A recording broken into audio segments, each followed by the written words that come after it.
hello. It's great you could come. I'm Tony. I figured as long as I'm showing Vanessa how the web works, you might as well sit in too. I'm sure she'll be here any minute, but as long as we're waiting, how about a little head start? Now, you don't have to understand a lot about technology in order to use the web for research. But it does help to know just a few basic things, like what's the difference between the internet and the web? Well, computers can be connected together to form networks. That's how the computers in our computer lab communicate with each other. The internet takes that idea one step further. It connects different computer networks to each other. So basically, it's a network of networks. If you could see it, it would look something like this. The web is just one part of the internet that contains documents, called web pages, like the one I just showed you. One of the amazing things about the web is that anyone can publish on it. If you've got information to share and a little technical assistance, you can publish your own pages on the web. These pages are from NCSA, a technology lab at the University of Illinois. The web is the fastest growing part of the internet, and no wonder. It's fun and easy to use, and filled with lots of interesting information. You can learn more about almost any subject just by looking at pages on the web. So, how did I find these particular pages? Funny you should ask.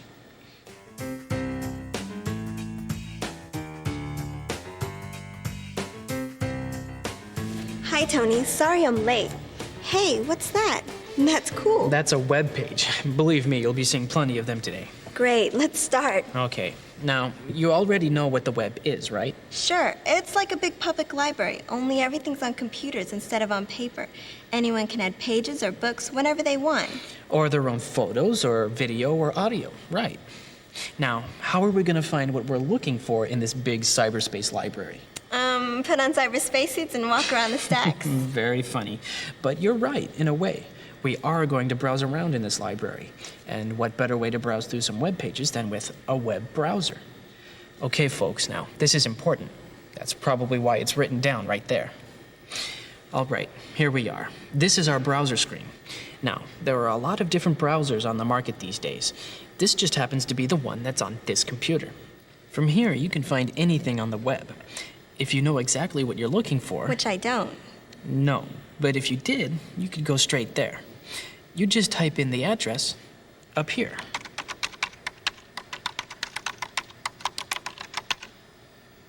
Wow, that's some weird-looking address. It's called a URL, which stands for Uniform Resource Locator, by the way. But really, Vanessa, they aren't any more weird-looking than call numbers on books in the library. I mean, look at this. True. So if I'm in the library and I know the call number of a book, I can just go find it. And if you're on the web and you know the address for a website... The URL. Right, the Uniform Resource Locator. It's the same principle. If you know the URL, then you can go directly to that website. So a website is like a book? Well, not exactly. It's somewhat like a book in that it has a lot of related pages that are linked together. But unlike book pages, web pages can be in any form, not just text. So when you go to a website, you might see animation or hear music. Or a video, like what you were watching when I first came in, or even a game? Exactly. There's a multimedia element to it that you don't get in books. Okay, but that still doesn't answer my question. How can I find anything if I don't know exactly what I'm looking for? If I don't have a specific address in mind? Well, fortunately, there's a way to search for addresses using your browser. This must be it. Net search. Right. Just click on that, and you're on your way. Did you follow all that?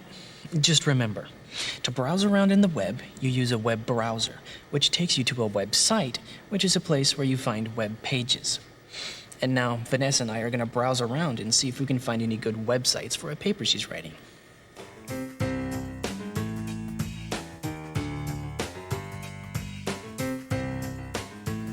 Okay, Tony, I clicked on the net search button in the browser. But what's all this? These are links to different search engine websites. When you click on one, it takes you to that site. Whoa, back up, Tony. What's a search engine? You're probably wondering the same thing. A search engine is a tool that you can use to find other websites. So it's a place where you go to look for sources then? Sort of like a card catalog? Yes, it works a lot like that, except that it's not as refined yet. I mean, there's so much more information to keep track of, and it's changing all the time. Anyway, the best way to explain it is to use one. So let's click on this one, InfoSeek. It's a kind of search engine called a keyword search engine. Okay, so here we are at the InfoSeek website. Do I type something here? Yes, remember I said it was a keyword search engine? Well, this is where you type in keywords. So what was the topic for your paper? The country or culture of my choice. Well, that's narrowing it down. Well, that's part of the point, Tony, using research to narrow it down.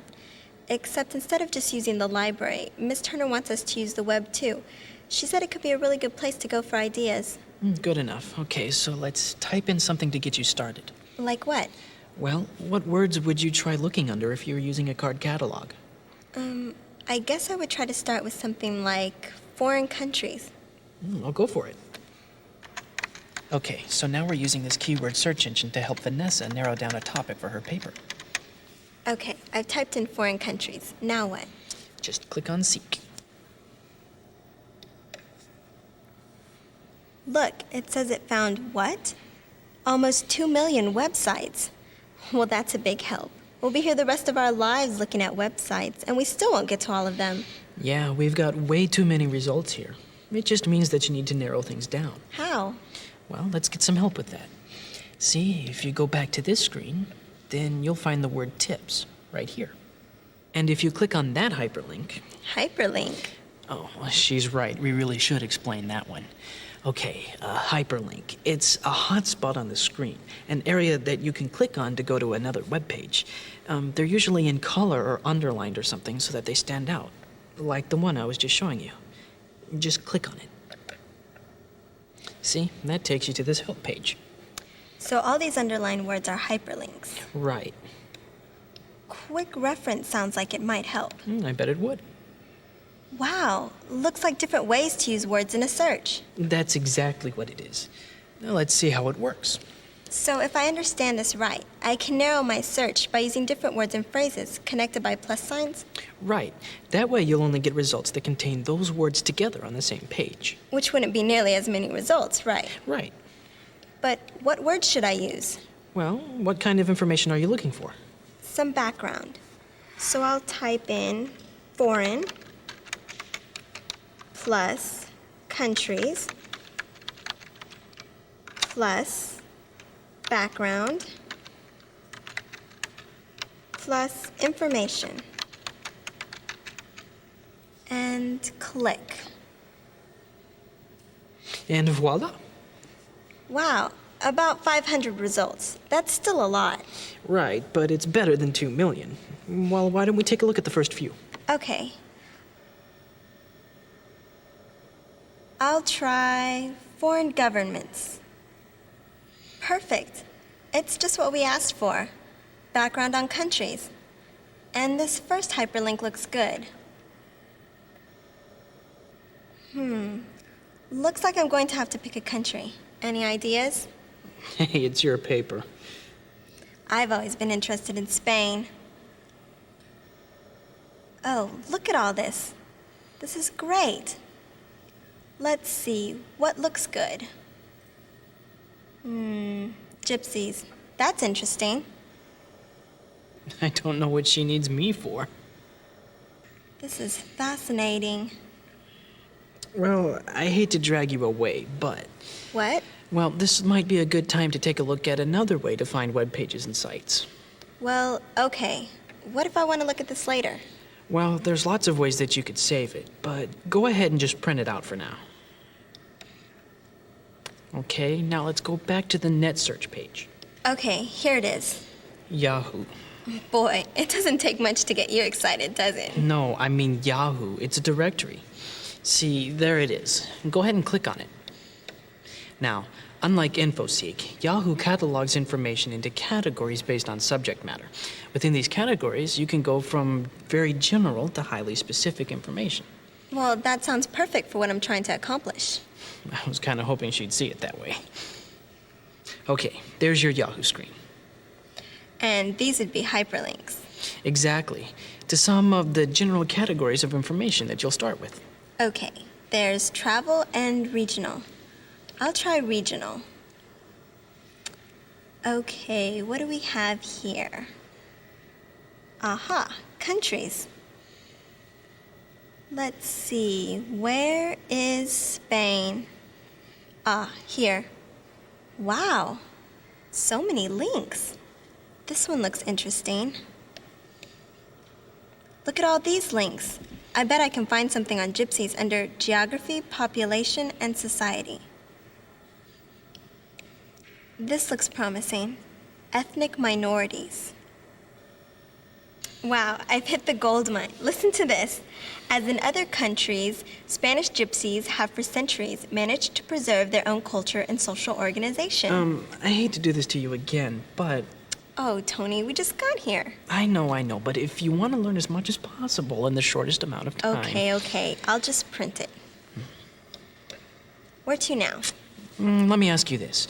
If you were in the library and you couldn't make it to the card catalog, then where would you go to start looking up information about Spain? An encyclopedia? Bingo. And it just so happens that we have an encyclopedia right here. Great. We'll just type in the address for Encyclopedia Britannica. Now, unlike a lot of other websites, this one isn't free. The school has to pay for it. So, where do you want... Hey, what's all this? Well, I just typed in gypsies and hit search, and here I am. Well, by all means, make yourself at home. Look, Tony, here's an interesting link. Something called the Romany Rights website. What's Romany? I thought you were interested in gypsies. Well, as far as I can tell, there are two names for the same thing. Well, maybe the other website can explain it. Why don't you just print this, and we can go and check it out? This should tell us more. Here we go. It says Romany is a name they prefer, as opposed to gypsies, which is how outsiders refer to them. Did you take speed reading or what? I should print this. And here's some references. That's about it. What? Well, I'm wondering, where else can I find more about Romany on the web? Hey, that's what search engines are for. You're right. Hey, Tony, would you mind if I left for a little while to go see how Susan's doing? She's got the same assignment, and I'm curious, you know. Sure, go for it. I won't be gone long. She's right over there at one of the other computers. Oh, hi, Tony. Oh, hi, Mrs. Turner. I thought you and Vanessa were going to be working together today. She seems to be doing just fine without me, after a whole 15 minutes of training. So what'd you cover? Oh, you name it. The web, browsing, a couple of search engines. She almost had her paper narrowed down to a specific topic when we stopped. Oh, hi, Mrs. T. Hey, Vanessa. Look at this. I think I've got my topic all worked out. Did I say almost? Silly me. So what's it going to be, Vanessa? Musical contributions of the Romany. What's this? Well, it's a site I found when I was with Susan. The Patrine? It's a Romany site. This part on Romany culture really helped me narrow my topic. Turns out a lot of forms of music have their roots in Romany culture. Like flamenco. That's interesting. Hey, that reminds me. I bookmarked a site that has music clips from around the world. There was something that sounded like flamenco. Yeah, listen to this. See, this is what I love about the web. There's so many places you can go to get all kinds of good information. But... But what? Well, with so many sources of information, how do I know which ones are worth using? Well, since you've asked.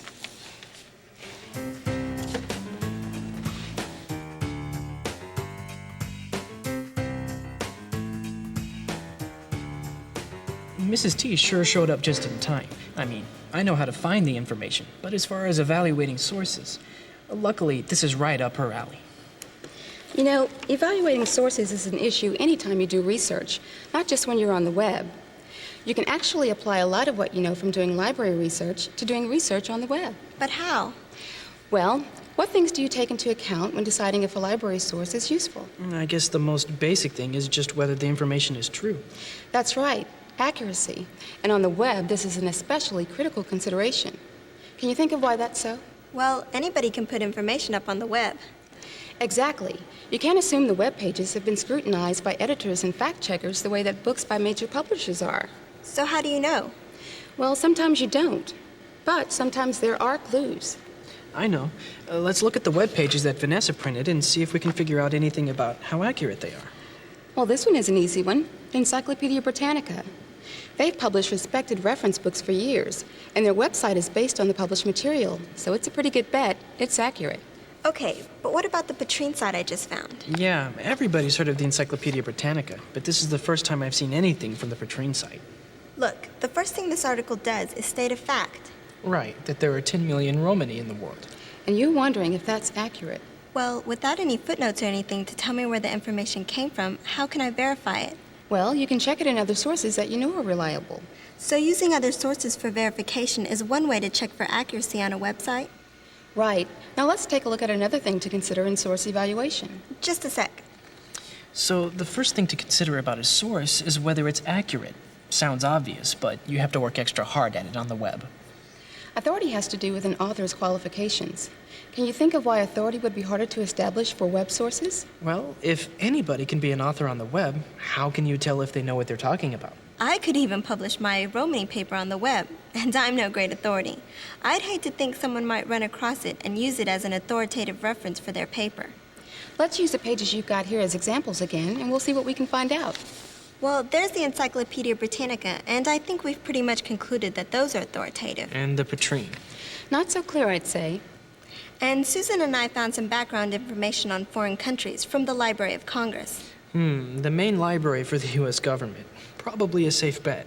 And an article from something called the Romani Rights website. Let's take a look at that. Well, here's a name, Rebecca Tracy. That's probably the author. And it's underlined, so it's a hyperlink. Let's check it out.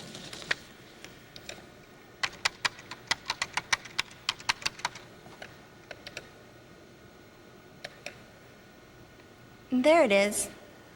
Oh, it's just her email. I was hoping it'd be her resume or something. Well, you could email the author, but if you can't find out more about her, you really can't cite her as an authoritative source. So it's useless. Oh, no, not at all. If it got you interested in a topic and sparked some ideas in your mind, that's good. Well, when you think about it, that's exactly what happened. Well, yeah, you came in with this really general assignment, but by the time you looked at all these web pages, you were able to pick a topic that you could really get excited about. Also, a lot of the pages had bibliographies with them that could lead to some good sources in the library, like the Patrine site. Right, that's another good way to use the web, to find other sources that might be helpful to you. Sure, and the Patrine site really helped you define your topic. Well, as far as the second point about evaluating resources, authority, it looks like you have to be pretty careful on the web. On the other hand, as Mrs. T was telling us, it's a great place to hunt for ideas. Okay, let's go on to the third point about evaluating sources. Objectivity. You have to ask yourself, is a source stating facts or opinions, trying to inform or persuade? In other words, is it objective or subjective? So we want objective sites, not subjective ones? Not necessarily. Subjective sources can be quite informative. It's just that they can also be a little one-sided, so you need to evaluate them more carefully. Is there anything in here we could look at to see what you mean? Well, how about that material from the Romani Rights site? Here it is. The name indicates to me advocacy, promoting the rights of a particular group. Yeah, look at this last line here. The only way to change this tragic prejudice. Oh, I see what you mean. That sounds like the beginning of a subjective statement, wouldn't you say? But as long as we know it's subjective. We can evaluate that information with that in mind. Right, because the information may be useful to you, even if it isn't presented objectively. I think I can sum this up for you. Some sources are more objective than others. If you know that you're dealing with a subjective source, you need to evaluate it more closely. All right. Here's a criterion for evaluating sources that's pretty much the same on the web as it is in the library. Well, that's a relief. Only a little more challenging. I'm talking about being able to tell if the material is current and not out of date. Why would that be easier in the library? Well, books usually have dates. Sure, just about any book you pick up lists the date when it was printed or reprinted right at the front. And websites sometimes don't. But I saw dates on some of those web pages. In fact, I'm sure the Patrine site had a date. There, see? So there is. But on the web, dates can mean lots of different things. The day it was revised, the day it was created. If that's not clarified, you should verify the information with another source. The message I'm hearing is keep it current. And if you don't know, double check. Now, this is the last criterion you want to consider whether you're on the web or in the library. Coverage. What do you think I mean by that? Well, I suppose What does it cover? Exactly. What topics are covered and in how much depth? Are you getting as much information as you need from the source? I don't see where that would be any different on the web. Well, I'm thinking that in areas like current events, the web might have more information. I mean, you can make additions to a website anytime. You can't do that with a book. Good point. But what about Vanessa's research? Let's look at some of that material in terms of coverage. Well, the Encyclopedia Britannica had this long article, but only a couple of hyperlinks to the index and links to 2 websites. And the Romany Right site had a long list of references for further study, if I remember right. So the encyclopedia gives me more reliable information, but not a lot. And the Romany Right site points me to more sources of information. So each site offers a different kind of coverage of the topic, but neither is sufficient in itself. Just remember, good research uses multiple sources. Well, if that's the last point, I guess we're done here. I hope you learned as much as I did about evaluating sources. Okay, let me see if I've got all this. Accuracy, whether the information is correct. Authority, whether the author has credentials in the subject. Objectivity, whether the information is fact or opinion. Currency, whether it's up to date. And coverage, whether the topic is covered in depth. Right, and those are the points to remember whether you're on the web or in the library. Well, thanks a lot, Mrs. Turner. I think we both learned a lot on that subject. Well, I'm glad, but as long as we're here, we really should go on and talk about documenting your sources. No offense, but if that's as big a can of worms on the web as evaluating the sources was... Yeah, the human brain can only absorb so much. Oh, all right, but web sources do need to be documented just like print sources do. I guess I can wait until next time, and I'll give you a handout on the subject in class. Well, thanks again for your help. Yeah, and thank you too, Tony.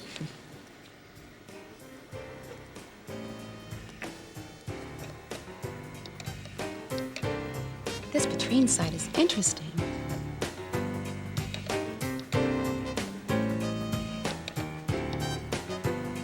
Oh, that's fascinating. You know, this could become addicting.